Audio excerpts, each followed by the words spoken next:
एक रात सारा अपने 12 साल के बेटे एंडी के साथ उसके फ्रेंड के बर्थडे डिनर से अपने घर वापस लौट रही थी, जब अचानक ही रास्ते में बहुत जोर से बारिश शुरू हो गई।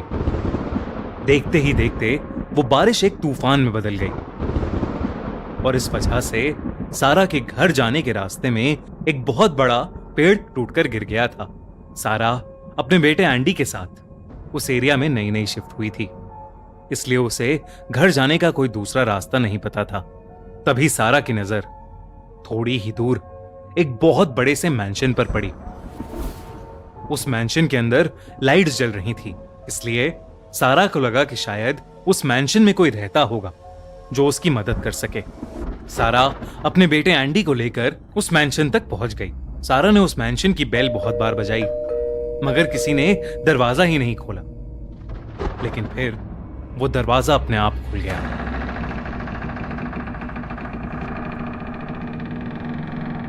सारा को अजीब लगा, लेकिन फिर भी वो एंडी के साथ मैंशन के अंदर चली गई।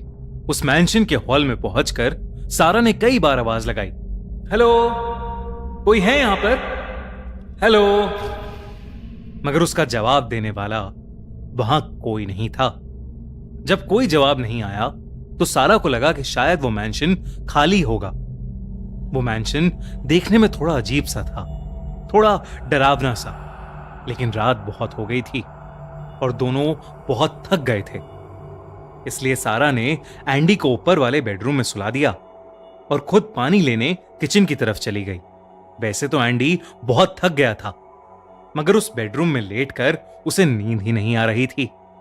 उसे एक अजीब सी बेचैनी लग रही थी और तभी उसे उस कमरे में रखी कबर्ड के अंदर से कुछ आवाज आई। एंडी उठकर बैठ गया और ध्यान से उस आवाज को सुनने लगा। उस कबर्ड के अंदर से कोई एंडी को पुकार रहा था। एंडी।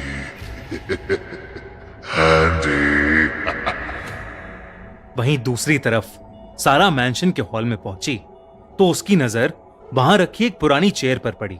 सारा उसी चेयर पर बैठकर पानी पीने लगी, लेकिन तभी वो चेयर अपने आप ही झूलने लगी। घबराहट के मारे सारा के हाथ से पानी का गिलास छूट गया और वो उस चेयर से निकलने की कोशिश करने लगी, मगर तभी वो चेयर खुद ब खुद तेजी से आगे बढ़ने लगी। सारा किसी तरह उस चेयर से कूदी और उस हॉल के फ्लोर पर एक पुतले के पास जाकर गिर पड़ी। सारा उस पुतले के सहारे ऊपर उठी रही थी कि तभी उस पुतले का सर सारा की तरफ मुड़ गया। यह देखकर सारा के होश उड़ गए। डर के मारे वो ऊपर भागी। वहीं ऊपर बेडरूम में अलमारी से आ रही आवाजें सुनकर एंडी अब थोड़ा घबरा गया था। वो धीरे से उठकर उस अलमारी की तरफ जाने लगा, लेकिन उसकी नजर सामने लगे शीशे पर पड़ी। उसे उस शीशे में किसी औरत की परछाई नजर आ रही थी। एंडी ने जब पलटकर पीछे देखा तो वहां कोई नहीं था, मगर जब उसने फिर से शीशे में देखा तो उसका दिल बुरी तरह दहल उठा। उस शीशे में उसे दो चमकती हुई नीली आंखें नजर आ रही थीं। वो उसी औरत की परछाई थी जिसने उसे अभी अभी देखा था। एंडी वहीं खड़ा कांपने लगा कि तभी वो औरत बहुत जोर से चिल्लाई और उसने एंडी की तरफ एक बहुत बड़ा चाकू फेंका। एंडी खुद को बचाने के लिए नीचे जमीन पर गिर पड़ा और उस चाकू की वजह से सामने लगा शीशा पूरी तरह टूट गया। तभी सारा दौड़ती हुई वहां आई और उसने देखा कि एंडी जमीन पर पड़ा रो रहा था। और फिर अचानक उस कबर्ड के अंदर से फिर से आवाज आने लगी, मगर इस बार वो आवाज सारा को बुला रही थी। सारा। सारा। सारा को भी अब बहुत ज्यादा डर लगने लगा था। उसे समझ नहीं आ रहा था कि उस मैंशन में उसके साथ क्या हो रहा है। उसने शीशे के पास पड़ा चाकू उठाया और उस कबर्ड की तरफ जाने लगी, लेकिन जैसे ही उसने वो अलमारी खोली वो जोर से चिल्ला उठी। उस अलमारी के अंदर एक बहुत ही डरावना इंसान खड़ा था, जिसका कोई चेहरा नहीं था और उसका सर उसके हाथ में एक बॉक्स में रखा था। ये देखकर सारा ने तुरंत एंडी का हाथ पकड़ा और उसे लेकर वहां से भागने लगी। वो दोनों कॉरिडोर में भाग रहे थे, कि अचानक वो कॉरिडोर दो हिस्सों में बंट गया। एक हिस्से में सारा थी और एक हिस्से में उसका बेटा एंडी। एंडी जैसे ही अपनी मॉम की तरफ वापस बढ़ा, सारा जिस पर खड़ी थी वो कॉरिडोर पलट गया और वो नीचे गिर गई। एंडी को कुछ समझ नहीं आ रहा था। वो पूरी तरह सहम चुका था, लेकिन उसने हिम्मत की और वो नीचे जाने के लिए सीढ़ियों की तरफ बढ़ा।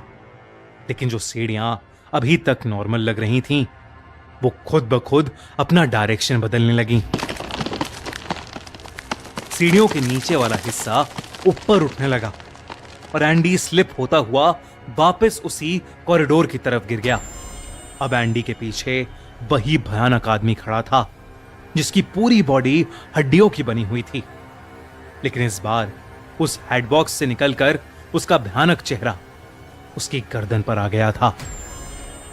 वो एंडी को देखकर जोर जोर से हंस रहा था और लंगड़ाते हुए उसी के पास आ रहा था। देखते ही देखते उस मैंशन की सारी लाइट्स फ्लिकर करने लगीं और उस हॉल में ढेर सारी शैतानी आत्माएं जमीन के अंदर से निकलने लगीं और वो सभी उड़ती हुई एंडी की तरफ बढ़ने लगीं। उन आत्माओं ने एंडी को पूरी तरह से घेर लिया था और उसके बाद बस उसकी चीखें सुनाई दी। उस मैंशन ने सारा और एंडी दोनों की ही जान ले ली थी।